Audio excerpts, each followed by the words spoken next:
আসসালামু আলাইকুম my lovely people. আজকে আমি লাইফের ফার্স্ট টাইম হালিম মিক্সড রান্না করব।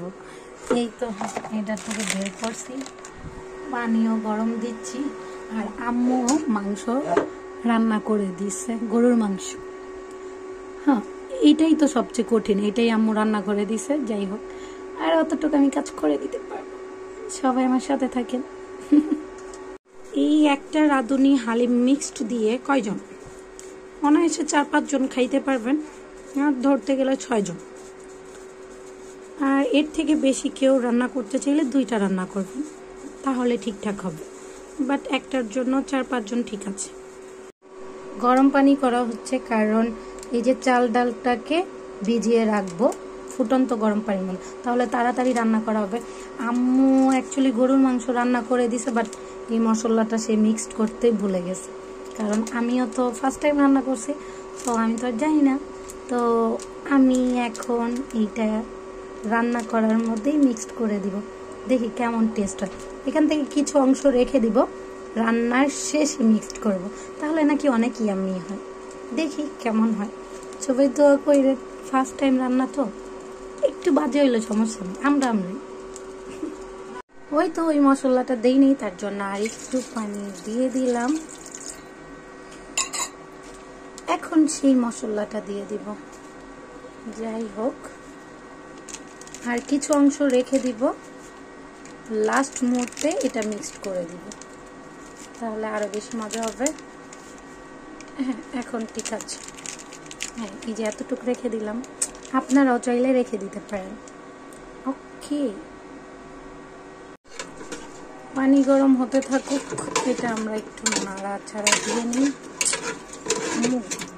ঘরে রান্না করলে কি মজা, এরকম বড় বড় হাড্ডি মাংস দিয়ে খাওয়া যায়।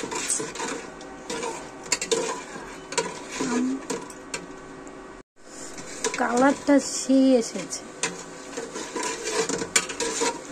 জানি না খেতে কত মজা হবে। যাই হোক, আম্মু তো আমার এক্সট্রা যে প্যারা ছিল মাংসটা রান্না করে, সেই প্যারাটা দূর করে দিয়েছে। আর কি থাকে। এই তো আমার পানিটি হয়ে গেছে, একদম ফুটন্ত গরম পানির মধ্যে এটা ঢেলে দিব।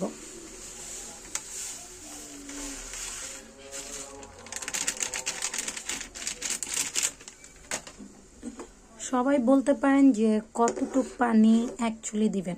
আমি তো 4 কাপ দিছি, আপনারা পারলে 2-3 কাপও দিতে পারেন, ওটা বাট 4 কাপের বেশি দিবেন না। যাই হোক, এটা আমরা কতক্ষণ, প্রায় 15 থেকে 20 মিনিট ভিজিয়ে আসতেছি। আমি একটা জিনিস ভুল করে ফেলছি, আপনারাও করে ফেলেন না। অ্যাকচুয়ালি মিক্সড হালিমটা আরেকটা প্লেটে ঢেলে দেন গরম পানিটা দিবেন। আমি ওই টাইমে দিয়েছি, তো এর জন্য দলা পেকে গেছিলো, ওইখান থেকে আমি করে তারপর দেন নামাইলাম। কি যে খাটনি, কথায় আছে না, ফার্স্ট টাইম কিছু করলে। যাই হোক, এখন আমি 15 থেকে 20 মিনিট পর আসতেছি। এটা 25-20 মিনিট হতে থাক। এর মধ্যে আমি তেঁতুল ভিজিয়ে রাখলাম, তারপরে হলো শসা, ধনিয়া পাতা, মরিচ কেটে নিচ্ছি। ওকে, এই তো টক তৈরি, এবং এগুলা কাটাকাটি তৈরি। এগুলো উপরে গার্নিশের জন্য শসা, মরিচ, ধনিয়া পাতা। এই তো মাংসটা আবার কষাচ্ছি, কারণ ওই যে মশলা দিয়েছিলাম। এই তো একটুখানি কষানো হয়ে গেলেই চাল ডালগুলো দিয়ে দিব আমরা এটার মধ্যে, একটু কষে নিক।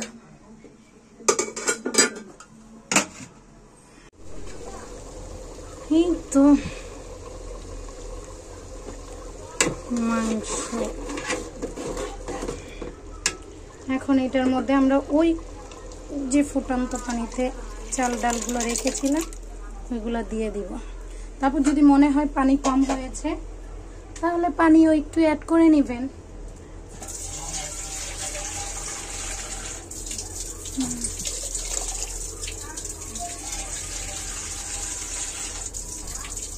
এই তো আমি অ্যাড করে নিলাম।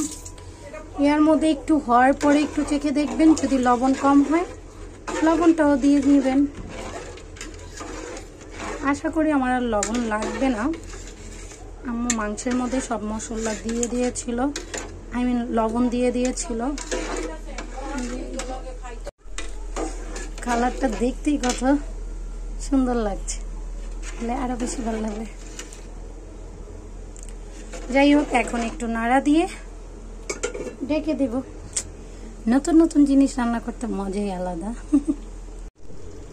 হালিমটা যখন রান্না করবেন অনবরত নাড়তে হবে, কারণ হালিম জিনিসটা না নিচে লেগে যায়, যাতে না লাগে। এই তো 5 মিনিট পর পর একটা করে এরকম নাড়া দিয়ে দিবেন। যাই হোক, আপনারা পারলে আরেকটু ঘন হলে এই মশলাটা দিয়ে দিতে পারেন। আমি একটু থাকতেই দিয়ে দিচ্ছি, তাহলে এটার ফ্লেভারটা বেশি ভালো আসে।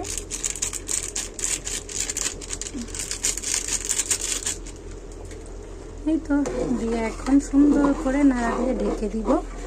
আমার তার 5-10 মিনিট জাল করলেই হয়ে যাবে। যাই হোক, টেস্ট করে বলবো কেমন হয়েছে।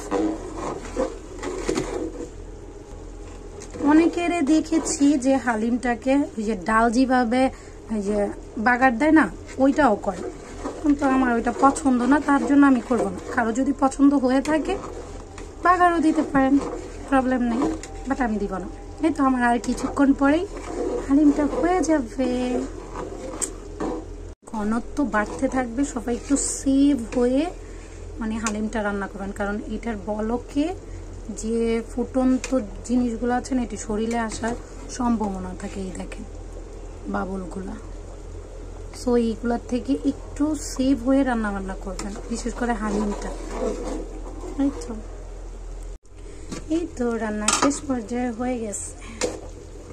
যখন ঘনত্বটা এরকম আসবে তখন আপনারা নামিয়ে ফেলবেন, কারণ এটা যখন একটু ঠান্ডা হবে ঘনত্বটা আরো বেড়ে যাবে, যার কারণে এতটুকুই এনাফ।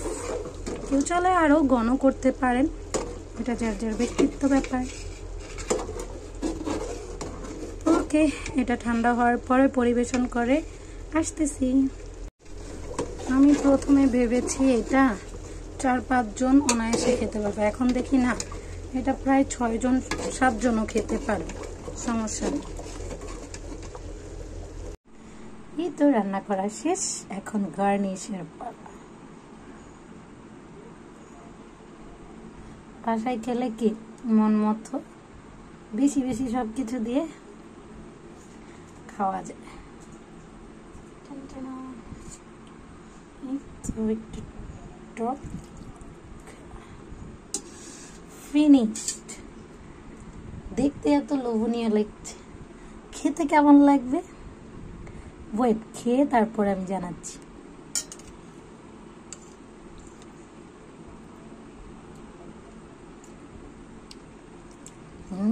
ইয়াম্মি।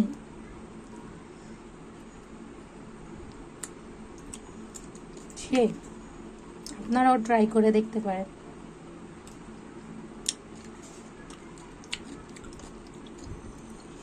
টকটা দেওয়াতে আরো বেশি মজা লাগতেছে।